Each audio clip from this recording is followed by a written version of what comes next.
The following program contains mature subject matter. Viewer discretion is advised. It's hard to put a face on opioid addiction. It could be your neighbor, coworker, or maybe your best friend. Dr. Nita and Judge Mary visited with a group of people who are trying to break those chains of addiction. Hi everybody, my name is Dr. Nita. I've had a lot of interactions with people who have been impacted by different addictions. My name is Mary Chrzanowski, and I sat as a presiding drug court judge. I'm an alcoholic. I started off with pain medication, then you move on to heroin. It's cheaper, it's readily available, and then it was fentanyl. I thought I got this, I'm functioning, but no, that's one of the lies that an addict lives. I started using when I was a teenager. My drug of choice is Klonopins. I just couldn't stop. It just had a hold of me. I started using when I was 31. Me and an ex-boyfriend of mine, he had started putting the heroin in my cocaine without me knowing it to get me addicted to it. He passed away in February of a drug overdose. I've been around drugs my whole life. My mother used pills heavily. I started selling drugs. I had a heart attack, so the doctor started giving me pain pills. And then all of a sudden, the 120 they give me for the month is not enough. So I tried the heroin. My story started back in 2010. I got hurt on the job. Went into the doctor, and the doctors were feeding me so many pain pills every day, you know, enough that would kill a normal person. The first time I smashed up a pill, it was over with. I became a full-blown pill addict.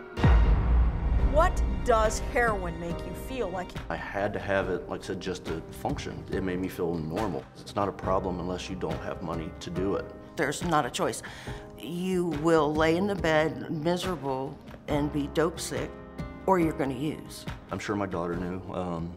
I know my mother knew, but we was using together.